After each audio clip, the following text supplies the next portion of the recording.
All right, so today we're going to go over two principles that Mendel had, and then we're also going to talk about sex chromosomes and how they influence organisms and how they work differently in different organisms.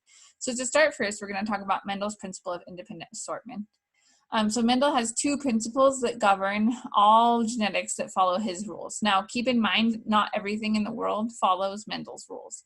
So for example, inheritance in humans and other kinds of animals is non-Mendelian or follows different rules or has multiple genes. And we're going to talk about all of those special instances later in the chapter. But for right now, in simple things, and specifically with something like pea plants, we are going to get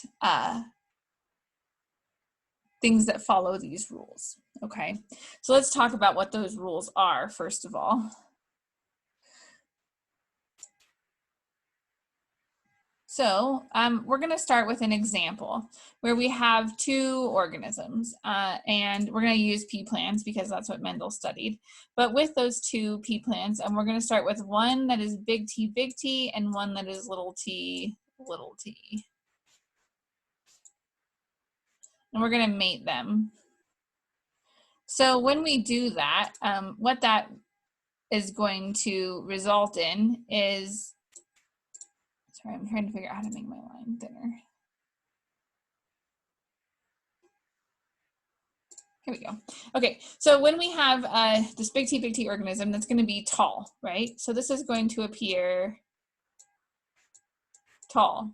And this one is going to appear short. So the phenotype, just to review that terminology, would be short on this one and tall on this one. So we have both traits visible to us in the parents, one parent tall, one parent short. Another term we could use for them is that both of them are true breeding. So this parent has only tall alleles, two tall alleles, two big T's, and this parent has only short alleles. The little t and the little t, so two recessive alleles. It is homozygous recessive would be another way we could talk about it, but it is true breeding for the short gene, okay? If we mate them, think about for a second, what will we get? So this parent can only donate a big T, right? So all the offspring will be big T from this side. And this parent can only donate a little t. So we're going to get 100% tall plants. So what Mendel thought was interesting about this is when you breed a true breeding parent, two true breeding parents, one for the dominant trait and one for the recessive trait, what you find is that you get 100% of offspring exhibiting the dominant trait. So what this means is that if parents can only donate one trait, it means, sorry, let me move this. Okay, so if parents can only donate one trait, what that means is that a trait can disappear. So Mendel noticed that there's a way for a trait to disappear and then reappear in a later generation, was if the organism had two factors. So basically what he's calling factors, we would call alleles. So if there were two alleles, Mendel noticed that exactly what's happening here could happen. So we have a tall and a short plant, but then we get all tall plants. So the short trait disappears in this second generation, okay? But let's say we take two plants from this generation, and just to remind you guys of some terminology, this generation, right, is called what? It's the parent generation. So this is our parent generation here. And then this generation is our F1 generation. But if we take these two, and if we take two of these plants, and with pea plants, remember this is part of the benefit of them, is that we can mate them together. we take 2 of these guys, we're going to get a Punnett square that looks like this. Right, big T here, little t here,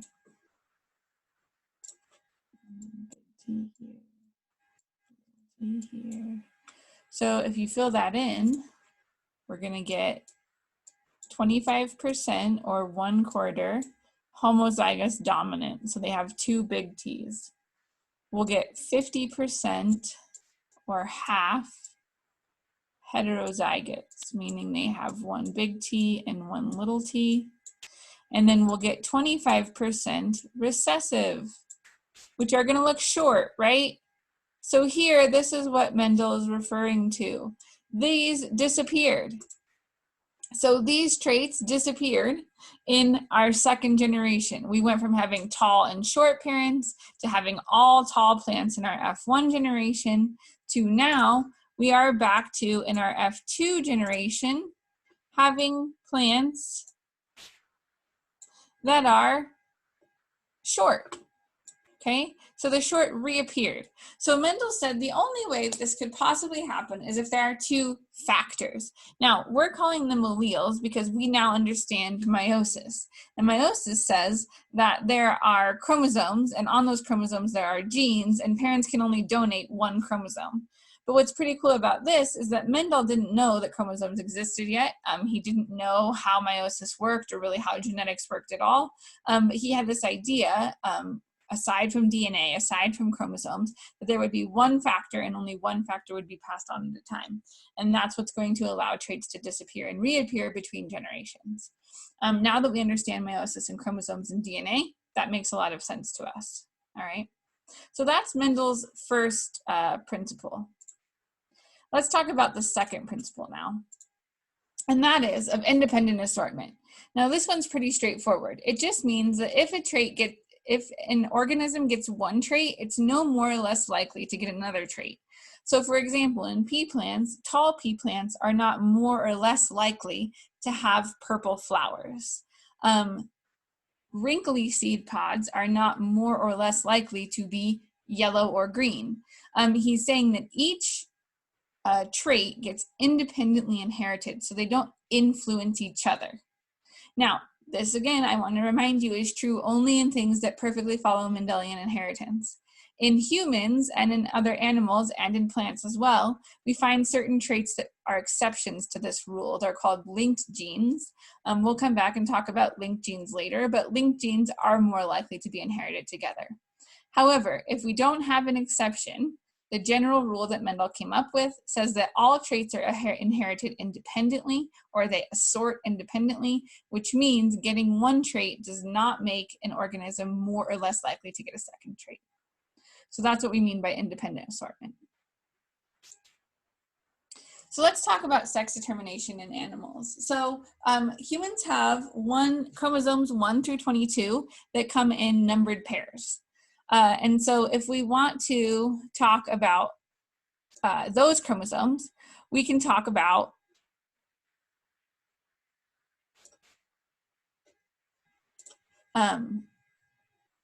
autosomes.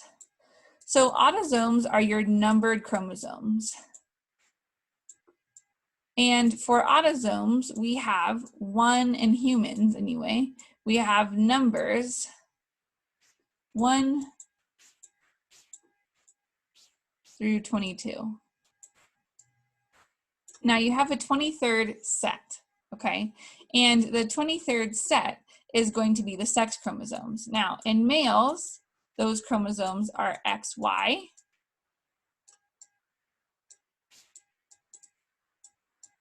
And in females, they are XX.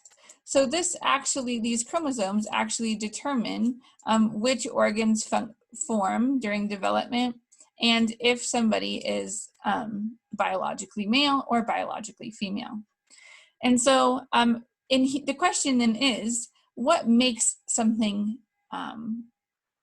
turn into a male, right? Is it the presence of this Y chromosome, or is it the presence of 2 X chromosomes? And what we find in humans is that it's actually having a Y chromosome that makes a male.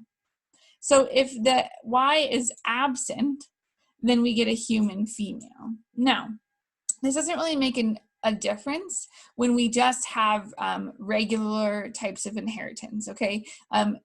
Two people with two X's are going to be female, people with XY are going to be male. But where scientists get interested in this question is what happens if we have some abnormal patterns of inheritance? So if we have extra chromosomes or missing chromosomes, what's going to happen? So let's look at each of these examples on this slide. So first of all, we have our normal pattern, right?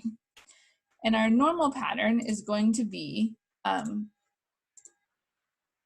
XX would be what? Female, right? And for XY, we're going to get what? Male, right? But then the question is, what if we have someone, this is called Klinefelter, where we have an X and a Y. So we have XX and Y present. Well, we have to go now to our rule. So what does our rule say? Well, our rule says if the Y is present, we get a male. So this in humans would be male. Another possible mutation we can have is to have an extra X chromosome. So instead of having just two X's, we now have 3. So the question then is, would this be male or female? Well, the Y chromosome is absent, so we would find that this person would be biologically female, okay? This is called Turner syndrome, this next one, with only one X chromosome. And so this is really XO, meaning that they only inherited an X chromosome and the other chromosome is missing. So this, do we have a Y chromosome? The answer is no, so it's going to end up as someone biologically female. This last one, we have 2 Y chromosomes and an X chromosome. So for this one, if you had an individual that was XYY, this mutation would be nearly impossible to have because you would have to have a male parent that had an extra Y chromosome and donated it. So somehow when the gamete was forming, there would have to be an extra Y chromosome in here. But just for the purposes of argumentation, if someone were XYY, what would that be in humans? It would be someone biologically male, right? Because they would have a Y chromosome present. So hopefully that should make some more sense. Let's compare that to some other organisms' sex chromosomes. So fruit flies, for example, have X and Y chromosomes, just like we do. They have XY males and XX females, but the presence of 2 X's is what makes the fruit fly a female. So they have the opposite thing that we do. The Y doesn't matter in fruit flies. It's either single X is male, so 1 X would be male, and then 2 X's is female. So let's go to the next slide and see, same thing. Okay, so now we're gonna look at the same inheritance patterns, but we're going to look at it with that new rule for flies, which is that a double X is female and a single X is male. And you'll notice we'll get some different results. So our traditional examples are still going to be the same. The double X is female, the XY is male. But now here in humans, because a Y is present, we would say that this organism would be biologically male. But in fruit flies, because of the double X, this is going to be biologically female, as is this one, right? Biologically female because we have at least a double X. This one, though, is going to be biologically male, which is the opposite of what we saw in humans, right? So humans, we said no Y chromosome present, therefore this would be biologically female. But in fruit flies, when we don't have a double X present, this would default to male. Now this one is going to stay the same way that it would in humans because we don't have a double X present. And so the double X would mean the lack of double X would cause this to default towards the male pathway. In humans, this defaults towards the male pathway because of the presence of a Y chromosome. All right. So that handles X and Y chromosomes. Let's move on to some things that don't have X and Y chromosomes. We're not going to delve too deeply into this and like how chromosomal disorders would affect inheritance, but I do just want you to understand that there are different patterns. So birds and butterflies, instead of having X and Y chromosomes, have Z and W chromosomes. Now what's interesting here is that the male is the one that has the double chromosome. So ZZ would be, or sorry, the male has two of the same chromosomes. So the male is got the matching chromosomes, and then the females have ZW. So they actually have the distinct chromosomes, and that would result in a female. So that's different from humans, right? Because humans, in males, we have an XY, and females have the matching XX.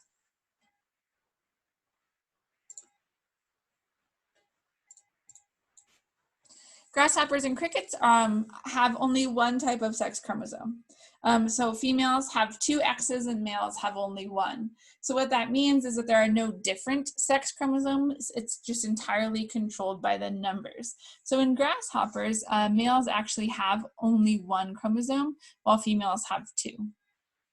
You may notice that that creates an interesting problem where females actually have a little bit more DNA than males do. And the answer is not that females actually use more DNA in that instance. There's a solution to that called X inactivation that we're going to come back and talk about a little bit later.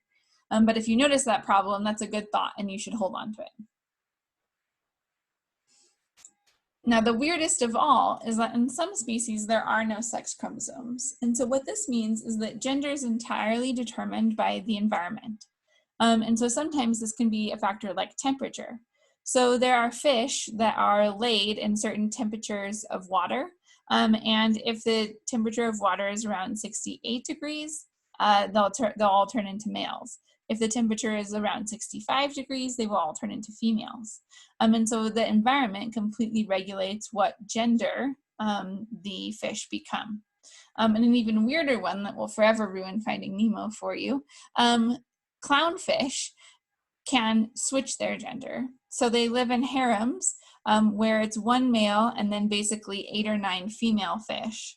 If for some reason the male dies in that situation, then one of the females, usually the most dominant female, will begin to produce male hormones and will actually change into a male so that the harem can continue to have a source of fertilization and can go on to lay more eggs that will hatch into new fish. So if you're wondering what happened to Finding Nemo's mom, yeah, I'll let you guys come to a conclusion there. Just an alternate theory on the movie, but just something to keep in mind. Not every species has sex chromosomes, and so they can actually change, or environmental factors can influence gender.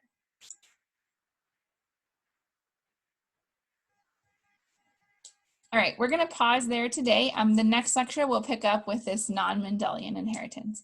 Have a good day.